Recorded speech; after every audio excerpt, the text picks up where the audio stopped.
Hi, I'm Ashley, and you are listening and watching Confidence in Coffee. What if I was to tell you that you can find confidence despite any of your circumstances, good or bad? I'm going to help you navigate the waters of womanhood, whatever season that is in, whether it's marriage, singleness, or you're drowning in children. I'm going to help you find confidence and hope through Christ. I'm going to leave you with plenty of encouragement and practical tips to overcome those limiting beliefs so you can live a life well. Plus, we're going to find a few laughs along the way. So grab your favorite cup of coffee and join me as we chat confidence in coffee. You guys, if you're new here, I'm Ashley. I am the host of Confidence in Coffee. I'm so glad to have you with my guest today.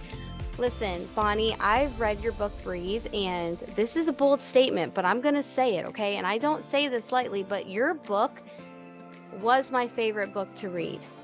The 21 Days of Learning How to Breathe. Oh my gosh, a stress-free life. I'm in a season of writing my own book, and you know how stressful that can be. I have 4 little ones, and so I was like, oh, you gifting me that book after seeing just like a little devotional, then I quoted your book. It was so touching to me. I think you saw that's how we connected. I just had like a little bit. I was like, I have to get this. You gifted it to me like on a personal aspect at a really amazing time. So thank you. Oh, I just see the heavens departing right now. Oh, Yeah. and the Yeah. double peace is descending on my heart, Ashley, because I just love your heart. And so to hear that something that I've shared from my healing journey came at the right time, it's lifting you up to empower you to pour out and do what you're called to do. I mean, I'm getting goosebumps, Ashley. That's like the best bouquet of flowers. Like that's the best thing that just made my day, made my week right there. Yes. And speaking of bouquet of flowers, your one of your chapters was about that, about buying your own flowers and how you sat there. And that's so true. There was many, many years ago before we recently moved to Virginia, where I decided to start buying my own flowers, and I got pregnant again and I struggled with postpartum depression, my 4th baby. It was a very Oh, hard journey, but it saved my life. Okay. It taught me grace in a way that I had never felt grace. I was stuck on my butt, so I had to not be okay, but I met the Lord in the most amazing way that led me to where I am today. But I stopped buying myself flowers. And listen, I wish I had a picture. I wish I could like pull a picture up right here, but I went and hydrangeas are my favorite, white hydrangeas. Yeah, girl. oh my I God, know, you're just girl. pointing Let me here. look at the bent book that this is.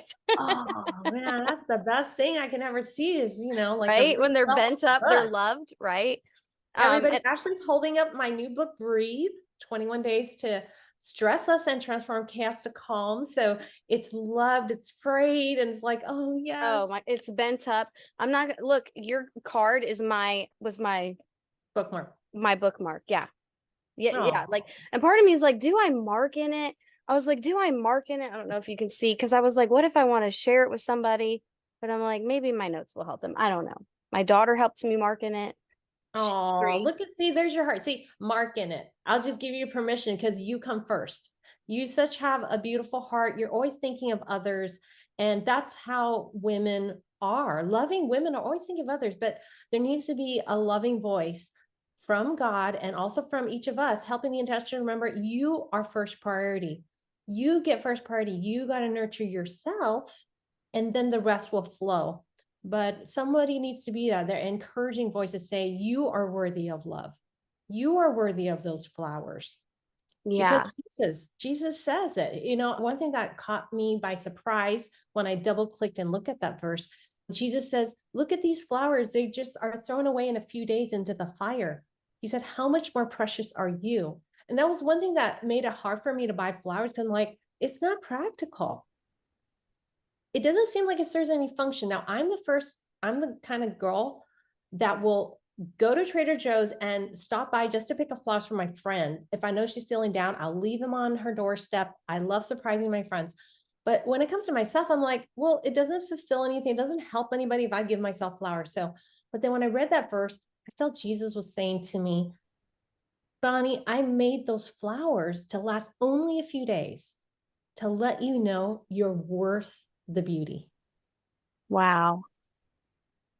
That's why Wow. I made them last few days, because it's worth it to me to see your face light up with peace and joy. So, listeners, girlfriends out there, sisters, you are worth those few days. When you look at the flower, our bodies were made to naturally respond. It releases serotonin.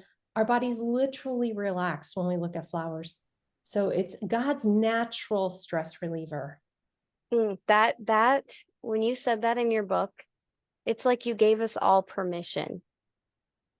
And you it's like you lifted off a weight, like, because it's not practical.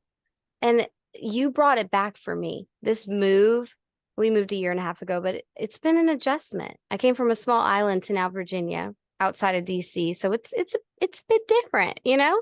So I have white hydrangeas on my table right now.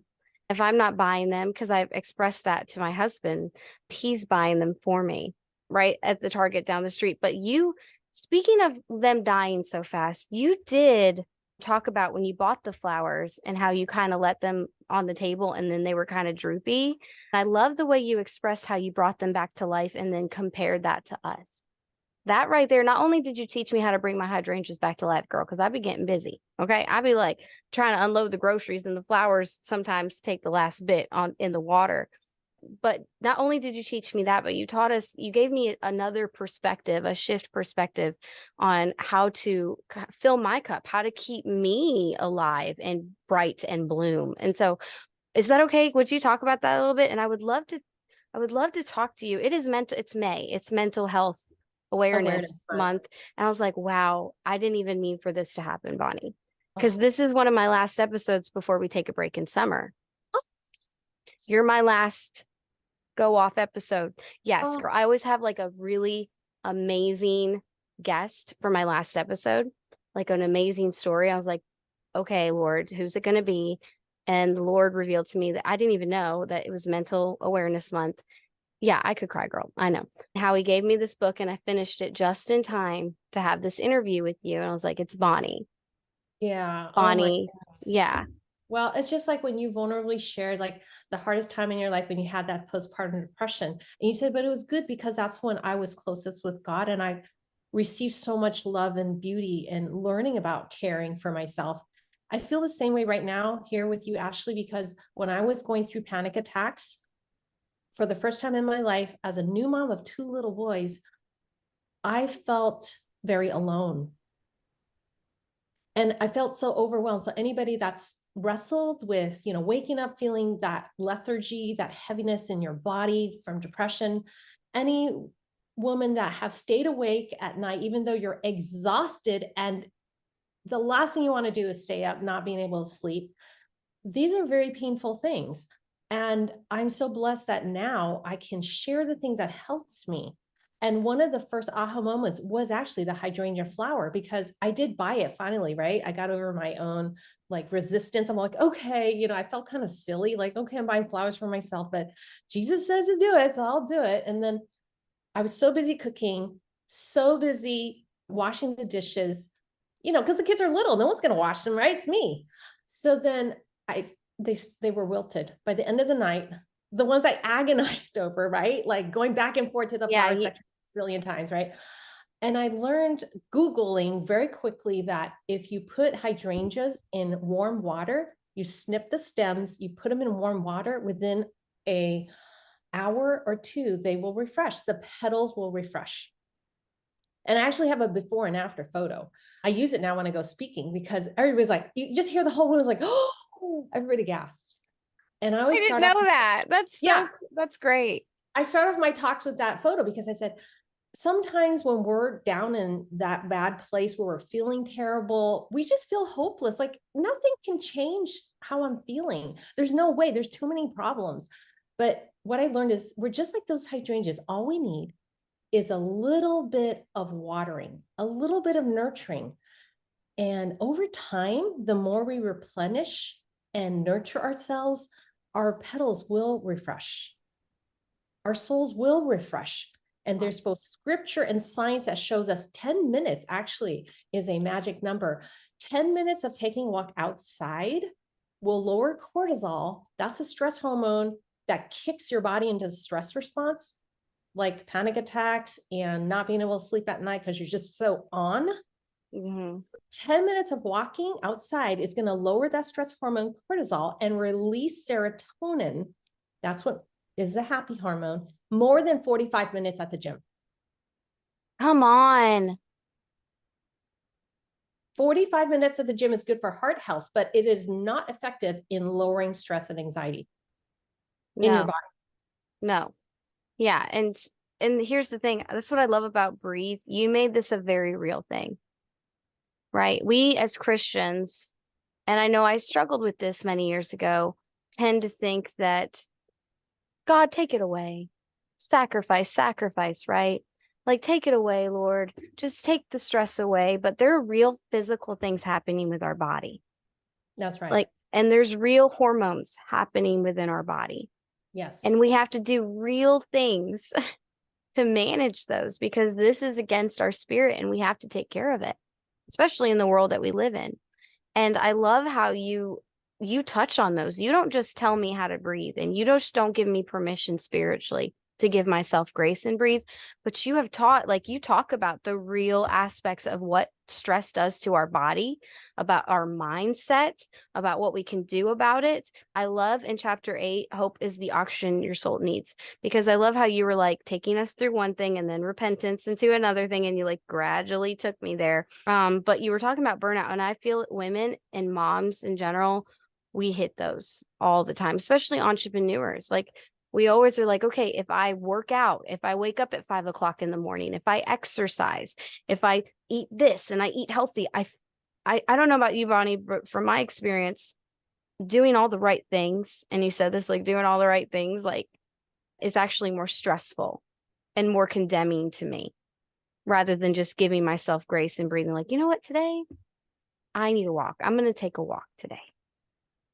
And Yeah. like, or your Rice Krispie treats. You know, I'm gonna I love that chapter. I'm gonna make Rice Krispie treats for the class. And then you share the story of how that did not go right. And we did, so we skipped the ingredients. And then like you're like, you know what?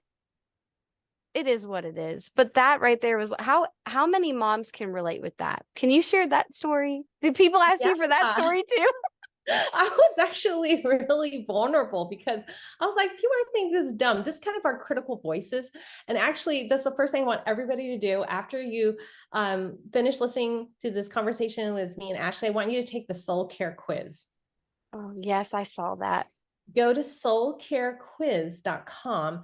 And there's 4 areas of wellness that I had to learn to put feet to my faith. Like it's not enough for us to just think the right thoughts. That is important.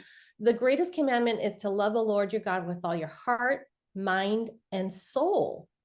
So many of us, especially those of us who are entrepreneurs, and of course, as moms, you know, we got the mind part. We got to figure it out. We're good problem solvers, and we can think right. So we think if we think right, we'll do right.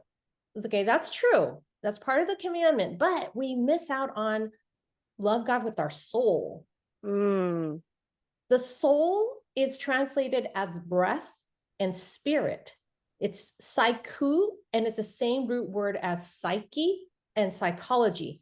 It indicates the part of you, Ashley, that is unique to you, your personality, your preferences, your dislikes. And so that is the part that we usually put to the side. Oh, who cares how I feel? I just need to get something done. Oh, well, it's okay if I don't feel good because, you know, I'm strong.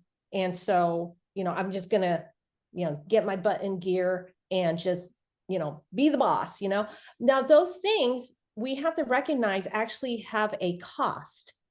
We have an emotional bank account inside ourselves. It's called our soul. So every time we make, you know, a withdrawal, we have to recognize it will affect our body, our emotional wellness, physical wellness, spiritual wellness, and social wellness. So I want you to take the soul care quiz, because which area of wellness are you missing the most? Many times women, I'm a soul care coach, and women will tell me, Bonnie, I don't even know. I just feel overwhelmed. I just feel numb.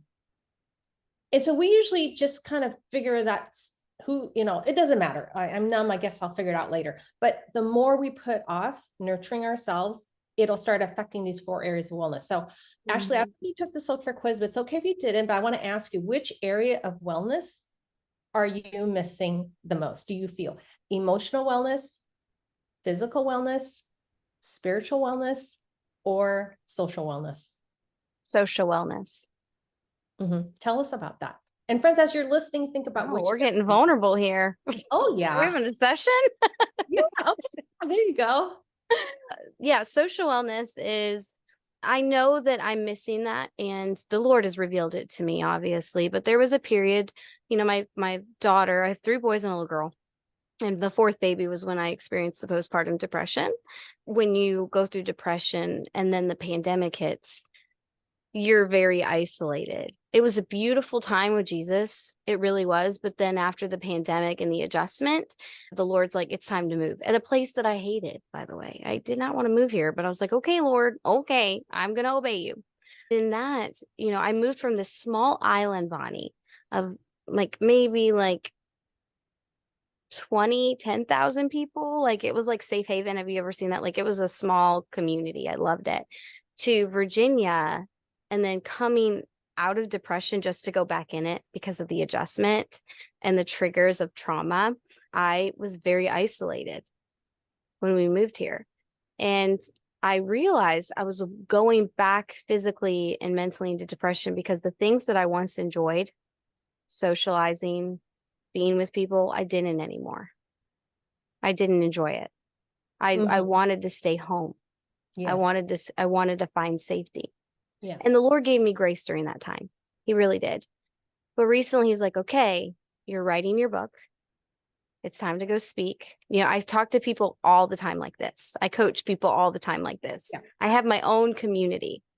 But as God was revealing to me my own community and how he wanted me to frame that for other women to have a safe space to learn truly how to be confident in Christ. It was like, okay, we need to get awareness on this. And so I'm having to relearn how to socialize, and it's really revealing things about myself that hormonally are off that weren't before, which is very sad. Okay. So I'm learning how to go back into that. So a lot of this is circumstantial pandemic depression. And so recently I'm like, okay, small groups, we just found a home church. That takes a while. I'm getting in touch with people. I'm talking to girlfriends to plan trips. Like those things, if you would have asked me, still I struggle with it right now, but if you would have asked me like, hey, I got invited to Dominican Republic for September to go and love on babies and their mommies. I'm so excited about that. Okay. Immediately my body was like, no, no. Why? Mm-hmm. Why? Like when I'm in Costco with my husband, why can't I go to Costco by myself? This is real, Bonnie. Like this is real. Yeah. Yeah. And I see myself, and I spoke to my doctor about it, but I see myself do this. Yeah. I've asked God and I'm like, Lord Jesus, and he's like, we're gonna get through this. We're gonna get through this. But I'm having a very physical now response and people, when I tell people this, because I'm very real, if you followed me, I'm very honest about my Yes. life. That's Yeah. being That's confident. why people trust you. Mm-hmm. Yes. I tell people I struggle with social anxiety. And they're like, I would have never known. And I'm like, yeah, I know. I said, but it's real. It's my body physically responds like, and that's what this book has done, Bonnie. Like you have taught me how to breathe Mm-hmm. literally in those moments, how Yes. to breathe and release, how to recognize where I am in my body and how to give Mm-hmm. it to Jesus. And so definitely still walking through this, still adjusting, Mm-hmm. still kind of intentionally now like, okay, Ashley, go on the play date. Don't just drop off your kid. Talk to the mom. Go to the small group. Plan the trip. I'm still walking through those things, but in my own time, the Lord is, he has taught me that with when I went through postpartum, how to give myself grace and not force it, right? Like you talk about, like not force it, not do it, do it, do it, do it. Because I'm only going to cause myself more condemnation and stress and bad cycling. But like, okay, one thing at a time. What does that one thing look like? But yeah, that's That's it for me. Thank you for sharing. Yeah. Touched on things that every woman identifies with, which is there are many circumstances that, drain from that emotional account. Going through the pandemic and being strong for that and just having a baby. I mean, that's the most demanding. It's like it touches all four areas. So the whole social wellness part, interestingly enough, where I share that there's a number, which is 1 to 3. Jesus took 3 people with him to the Garden of Gethsemane during his most difficult night where he was suffering. And he said, my soul's overwhelmed with sorrow. And he allowed people to see him in that place of struggle. As you pour out, remember, love God with your heart, mind, and soul. The heart is actually where you serve God. So creating community. So a lot of people have a myth that, well, if I struggle emotionally or with my wellness, then it disqualifies me from serving others. No, you serve God through, our will, kind of that faithfulness, and that's the heart. But I guess what I want to encourage you is to do what you're continuing doing, which is to nurture that. You have permission to nurture your soul. And so in social wellness, it's not that we want to, it's different from being sociable. It's about connecting like Jesus, finding that maybe 1, 2, or 3 at most, developing, nurturing those kind of friendships. And they're different because now you're in a different place. It's going to take time. But one of the tips that I gave in that area of wellness is to do something new with a friend. So Yeah. science shows that novelty, when you do something new together, it releases dopamine, which is what we feel as joy, and it helps energize you. So if you do something new with 1, 2, or 3 friends, and it can be something like going to try a new restaurant, I think that'll be easier for you because everything is new for you. So you Right. invite 1 or 2 or at most 3 friends. It's that special small number that it's going to help you to release your stress. And that's different from serving a community of people. And I know for myself, when I was having anxiety and panic attacks, I was a leader at church. I was leading the 30s ministry group in my church. I was a Bible teacher. I was training other people. I was an entrepreneur in my work. So it looked like I was very healthy socially, but in terms of soul care, nurturing myself, I had trouble thinking of 1, 2, or 3 friends that I could just go out with and not have to be on. That's You're me. pointing to yourself. Yeah. Yeah. Yeah. Yeah. That's where God has revealed that to me Yeah. recently. And that's the thing. The move revealed it, Yes. Yes. right? It just Where are reveals these you. people? Yeah. Who can I And that's what call? we have. Yeah. It's I not want to just be off. I want to find people that I can be off. exactly. Yes. Not just my husband. God bless his soul. He's amazing, right? But there's something beautiful and I desire it. It's a brand new desire for me to find a relationship here to be present because I have great relationships online. You can have Exactly. relationships. I have amazing, amazing community and friends who are in the same community as us, Bonnie, who are Yes. entrepreneurs, and we get Yes. it, right? Right. And I have safety in that, but someone present Yes. where I can just really be off. Yes. Exactly. That's what I desire. And the Lord gives me the heart, my desire because he planted it. And so Mm-hmm. that's presently where I'm at. I just want everybody to know I'm friend dating. I live in Virginia. Okay. I'm dating for that. That's what I tell No, people. it's true. I had to kind of start from zero, meaning like I was a little kid again, little baby or toddler, and learn like, okay, what kind of person can I feel like I don't have to be on? Because my whole life, I've never had that kind of friendship. Everybody has a different story, but there's things we pick up along the way. Like I am the oldest in a family that was divorced. My father left when I was 7. I was the oldest. I was like the big sister. I was naturally kind of the positive, cheerful type. And so I just naturally felt better when everybody around me felt better. That's when Yeah, I I felt. relate. I think that's why I love your book. You're so vulnerable. And that's the thing. Like you speak about all this. And I relate with you so much. This all excites me. I'm like, yes, Bonnie, I read it. I know. Okay. Like, this is so good.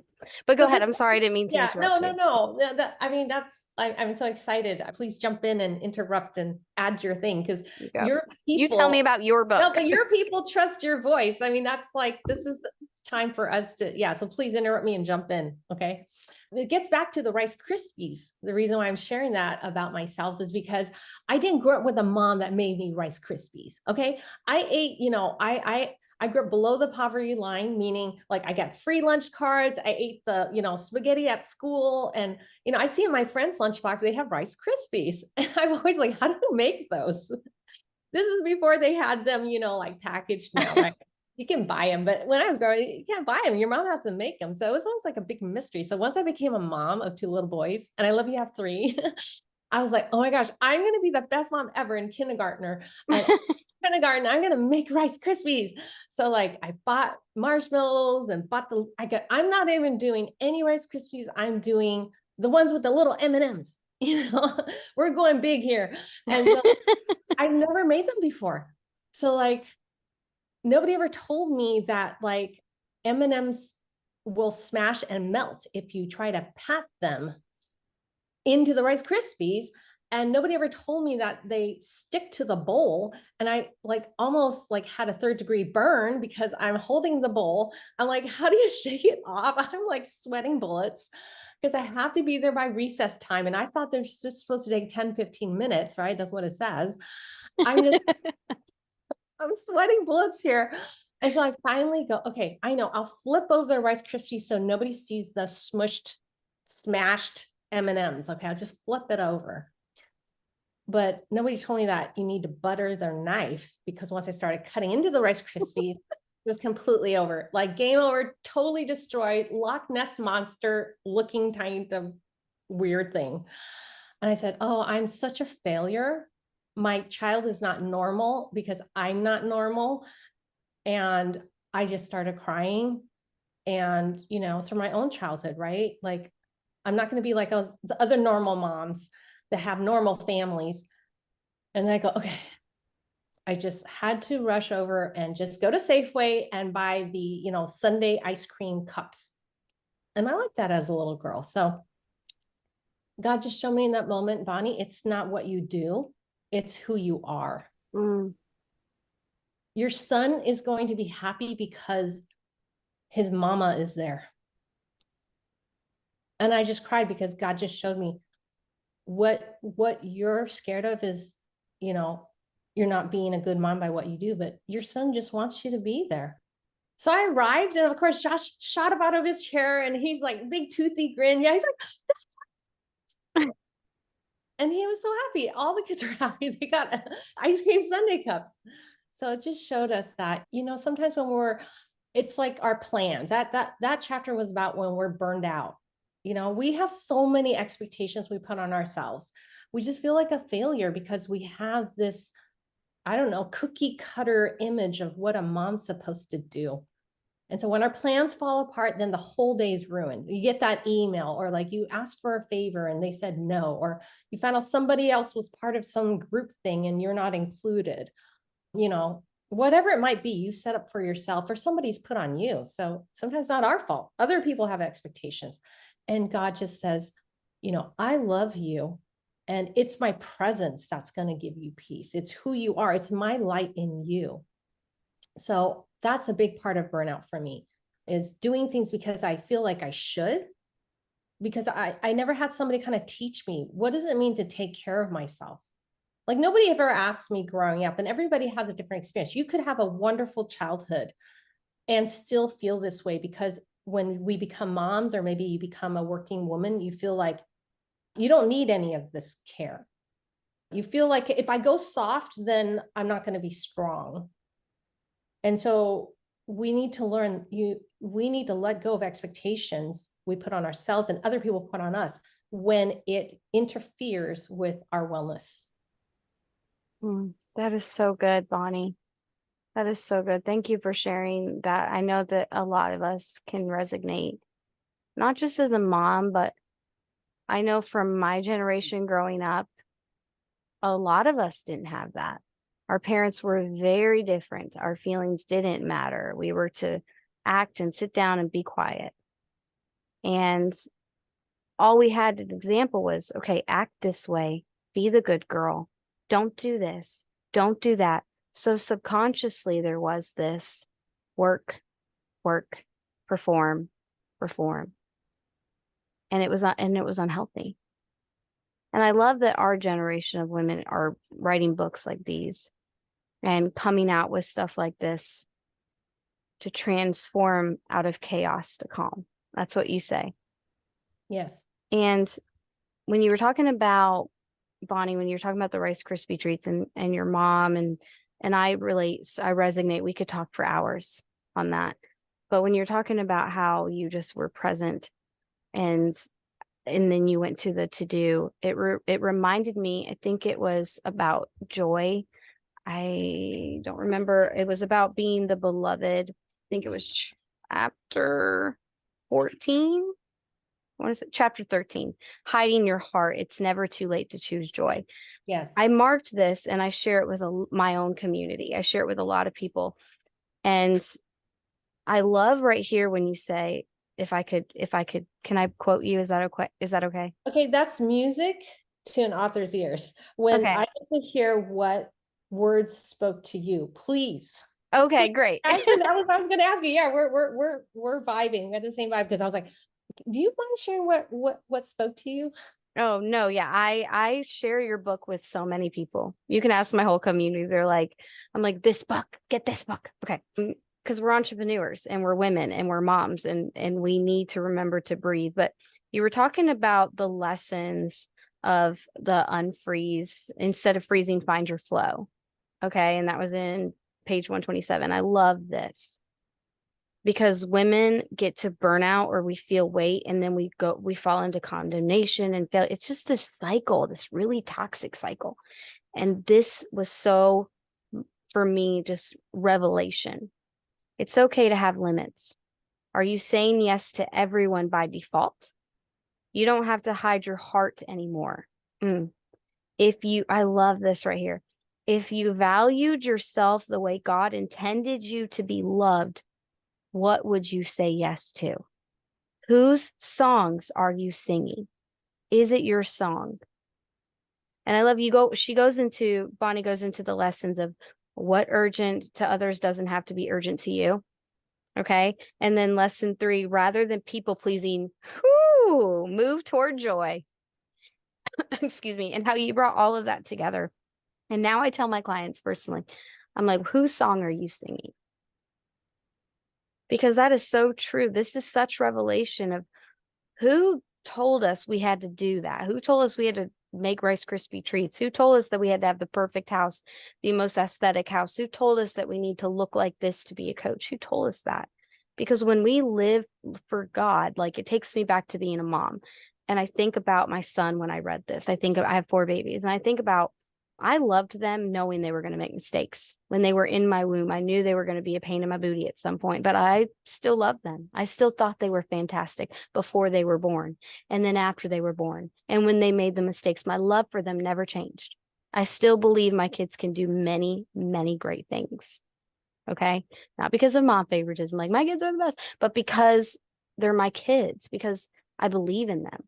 How much more does the Lord love me? How much more does the Lord love this other woman and love you who is saying, you know what, I'm just supposed to sacrifice. I'm just supposed to do all the things. And if I don't do all the things, then they're not going to love me. Let's be real. It's not just about, I'm not going to be right. They're not going to love me. Where is this really stemming from? But when we live under the love of God, oh, what does God want us to do? I'm not sure. I'm not so sure that God cares about me making Rice Krispie treats. That's all I'm saying. I'm not so sure. When we live from that place, oh my goodness, Bonnie, it was good. It was good. It was so good. Do you want to say more on that, or what was your what resonated with you to share those lessons? Did you enjoy that? I'd love to see you over at ashleyhenriott.com, where you can subscribe to this podcast and channel on YouTube, iTunes, Spotify, or wherever you listen. And while you're at it, I'd love to see the value that you found in Confidence and Coffee. So drop the ratings, the reviews in the comments, plus subscribe to this channel and tell a friend too. I'd love to see you over on TikTok or Instagram, where I keep it real in the reels, okay? Make sure you tune in next time on Confidence and Coffee.